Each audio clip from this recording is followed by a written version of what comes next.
Power जो लेह में अभी रिसेंटली जो 5 डिस्ट्रिक्ट में वहाँ अमल में लाया गया, हम सरकार को बहुत धन्यवाद देना चाहते हैं कि लद्दाख को 2 डिस्ट्रिक्ट से 7 डिस्ट्रिक्ट उन्होंने बनाया और बहुत कंस्ट्रक्टिव और बहुत ही सद्भावनापूर्ण माहौल में तब यूटी विद लेजिस्लेचर के लिए दरवाजा खुला है, स्टेटहुड के लिए दरवाजा खुला है। ये फर्स्ट स्टेप है। सर, आज लद्दाख सिविल सोसाइटी मेंबर्स की एमएचए ऑफिशियल्स के साथ मुलाकात हुई है। बहुत एंटिसिपेटेड थी ये मुलाकात। किन किन मुद्दों पर बातचीत हुई है और क्या क्या फैसले लिए गए हैं सर? जैसा कि आप सभी को मालूम है, पिछले 5-6 साल से लद्दाख के इश्यूज को लेकर होम मिनिस्ट्री के साथ हम डायलॉग प्रोसेस में थे, लेकिन अनफॉर्चुनेटली अभी तक कुछ मुद्दों पर हालांकि कंसेंसस हुआ था और इम्प्लीमेंट भी हुए ग्राउंड लेवल पे, लेकिन जो मेन मुद्दे थे 2, जिसमें कि स्टेटहुड का हो या यूटी विद लेजिस्लेचर का हो और विशेष तौर से जो constitutional safeguard under 6 schedule of the constitution of India, इन 2 मुद्दों पर बातचीत तो हुआ लेकिन इस पर कोई कंसेंसस नहीं हो पा रहा था। लेकिन बहुत खुशी की बात है, मैं समझता हूँ आज का दिन जो है लद्दाख की हिस्ट्री में गोल्डन स्वर्ण अक्षरों में लिखा जाएगा, क्योंकि सभी जितने स्टेक होल्डर्स है, चाहे लेह एपेक्स बॉडी के मेम्बरान हो, चाहे करगिल डेमोक्रेटिक अलायंस के मेंबर हो, उसके अलावा हमारे फॉर्मर सीईसी थे, लेह ऑनरेबल मेंबर पार्लियामेंट थे, करगिल सीईसी थे और मैं भी मौजूद था वहाँ पर। तो बहुत कंस्ट्रक्टिव और बहुत ही सद्भावनापूर्ण माहौल में आज की मीटिंग हुई और सबसे बड़ी बात है कि इन 2 मुद्दों पे भी तकरीबन पूरा कंसेंसस हुआ है और तय ये हुआ है कि क्योंकि फाइनेंशियल वायबिलिटी न होने की वजह से इस समय पर लद्दाख को स्टेटहुड का दर्जा देना या यूटी विद लेजिस्लेचर का दर्जा देना वो वायबल नहीं होगा, क्योंकि हम रिसोर्सेस हमारे पास मौजूद नहीं होगी। जो फाइनेंशियल बर्डन उस लेजिस्लेचर या उस पे स्टेटहुड पे होगा वो हम बर्दाश्त नहीं कर पाएंगे। लेकिन ये भी साथ साथ ये हुआ कि ड्यू कोर्स में जब भी फाइनेंशियल वायबिलिटी बनने की स्थिति में होगा तो यूटी विद लेजिस्लेचर और स्टेटहुड भी कंसिडर किया जाता है। तब तक के लिए ये तय हुआ कि लद्दाख को पूरा पावर जो है, एक जैसे कि एक स्टेटहुड में होता है, एक लेजिस्लेचर यूटी विद लेजिस्लेचर में होता है, उस तरह का एक कस्टमाइज्ड जो पॉलिटिकल सिस्टम लद्दाख में अमल में लाया जाएगा, जिसमें कि चीफ मिनिस्टर नाम नहीं होगा, मिनिस्टर नाम नहीं होगा, लेकिन जो इलेक्टेड बॉडी है उनको वो सारे पावर्स होंगे जो एक चीफ मिनिस्टर के पास या एक जो मिनिस्टर के पास होते हैं, और कंट्रोल ओवर एम्प्लॉय जो होगा वो चीफ सेक्रेटरी से तक भी उनके पास होगा और उनको पूरा लॉ मेकिंग पावर होगा। और सबसे बड़ी बात है कि ये जो डेमोक्रेटाइजेशन है, जो एक लोकतांत्रिक प्रणाली का जो स्थापित होना है लद्दाख में, वो जिले सतह तक भी होगा। जैसे कि 6 शेड्यूल हम मांग कर रहे थे, इसलिए कर रहे थे कि 6 शेड्यूल में जिला परिषद को लॉ मेकिंग पावर है, पर्टेनिंग टू लैंड है, कस्टमरी लॉस है, इथनिसिटी है, कल्चर है, उस पर हो।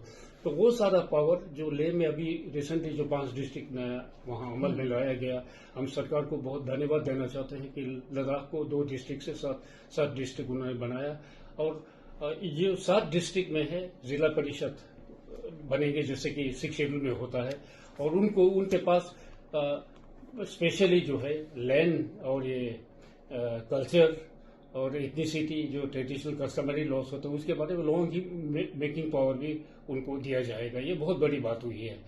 तो हालांकि इस समय स्टेटहुड और यूटी विद लेजिस्लेचर का दर्जा नहीं होगा, लेकिन वो सारे पावर लद्दाख के जो नया सिस्टम बनेगा उसमें होगा।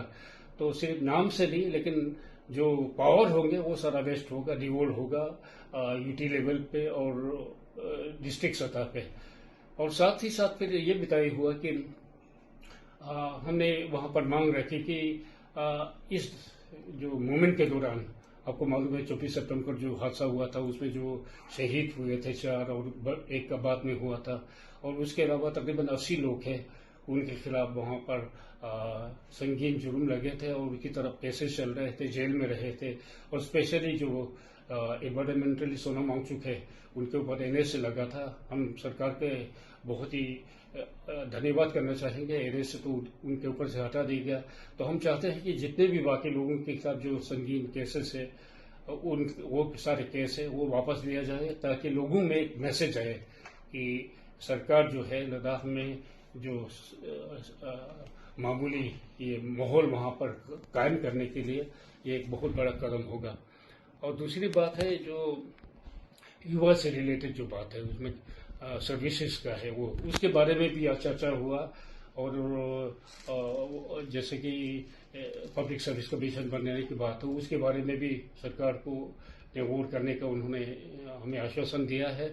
और रिक्रूटमेंट प्रोसेस जो अभी तक हुआ है 2000 तकरीबन, क्योंकि डोमिसाइल एक कंस्ट्रेंट था, उसके बारे में हम सहमति बनने के बाद तकरीबन 2000 रिक्रूटमेंट हो चुका है। उसके अलावा पैरामिलिट्री फोर्सेस, पुलिस और बहुत जगह पर काफी कुछ हो रहा है। और खास विशेष तौर से नए डिस्पेंसेशन के आने पर, नए एलजी के आने के बाद, नए चीफ सेक्रेटरी के आने के बाद लोकल इश्यूज है उस पर बहुत संजीदगी से गौर हुआ है।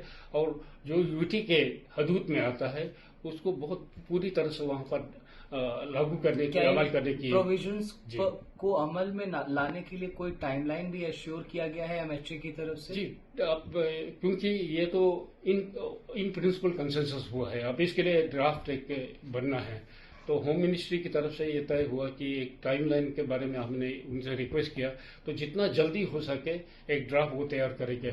और साथ ही साथ ये भी तय हुआ कि अगर एपेक्स, केडी या किसी के पास भी कोई इस तरह का सजेशन होगा तो उनको शामिल करने के लिए पूरा ये होगा। तो पूरी तरह से लोग अपना जो प्रपोजल है या जो आप सजेशन है वो सरकार के सामने रख सकते हैं। और जिस 6th शेड्यूल की मांग को लेकर के ये पूरा विवाद था, पूरी हिंसा फैली सितंबर 2025 की, उसको लेकर के कोई बातचीत और जो अभी भी जिन लोगों पर तमाम आरोप लगाए गए हैं, जो अभी जेल में बंद है, उनको छोड़ने की कोई बात, कोई टाइमलाइन? जैसा मैंने जिक्र किया, 6 शेड्यूल की बात हुई थी। 6 शेड्यूल के बारे में यही था कि सरकार की अपनी वजूहत है जिसकी बना पर 6 शेड्यूल के नाम से ये सेफगार्ड देना शायद उनके लिए मुश्किल हो रहा था। हालांकि सरकार की तरफ से पहले कहा गया था कि हम 6 शेड्यूल को देंगे, कंसिडर करेंगे, लेकिन उस हकीकत को हम लोगों ने समझा और इसीलिए सोनम वांगचुक भी वहां मौजूद थे, जिनको सबसे ज्यादा 6 शेड्यूल के बारे में और बाकी जो हमारे राजनीतिक दल है उन्होंने जो रखा था, वो इस सरकार की इस दलील के बाद सबकी सहमति से ये हुआ है कि 6 शेड्यूल के जो पावर्स है, जो सेफगार्ड है, वो अगर किसी और नाम से दिया जाता है तो वो हमें कबूल होगा। तो इन सभी आश्वासनों से आप लोग अब एग्री कर रहे हैं? आप लोग ये चाहते हैं कि सरकार अब इसका एक ड्राफ्ट तैयार करे और जो एक जिद थी स्टेटहुड की, यूनियन टेरिटरी विद लेजिस्लेचर की, उसको आप लोग छोड़ते हुए नजर आ रहे हैं? बिल्कुल सही, यही तो कंसेंसस हुआ है आज। लेकिन साथ में ये भी कहूंगा, ये इसके बारे में लोगों ने इसका अपना जो इल्तिजात है वो सामने रखा सरकार के सामने, और सरकार ने बिल्कुल यकीन दहानी की कि मेन जो कंस्ट्रेंट था इसमें फाइनेंशियल वायबिलिटी का था। अगर इस समय में लद्दाख को यूटी विद लेजिस्लेचर स्टेटहुड बनाया जाता है, जो फाइनेंशियल बर्डन होगा वो हम, क्योंकि वहां पर रिसोर्सेज कम है, हम रेवेन्यू जनरेट नहीं कर सकते हैं, तो इसलिए वो वायबल नहीं था। तो सरकार ने ये आश्वासन दिया, जब भी 2 साल, 3 साल, 5 साल, जब भी फाइनेंशियल वायबिलिटी वहां पर होना ये समझा होगा, पॉसिबल होगा, तब यूटी विद लेजिस्लेचर के लिए दरवाजा खुला है, स्टेटहुड के भी दरवाजा खुला है। ये फर्स्ट स्टेप है, उसी तरफ ये पहला स्टेप है। तो हमें पूरी उम्मीद है, जो जैसे बाकी जगह पे हुआ, नॉर्थ ईस्ट में भी हुआ, पहले यूटी विद लेजिस्लेचर, उसके बाद स्टेटहुड मिला, या पहले यूनियन टेरिटरी मिला, उसके बाद ये, तो वो सरकार ने पूरा आश्वासन दिया और हम उससे सहमत हुए हैं और पूरी तरह से हम उसको स्वीकार करते हैं। बहुत शुक्रिया सर, एएनआई से बातचीत। Thank you.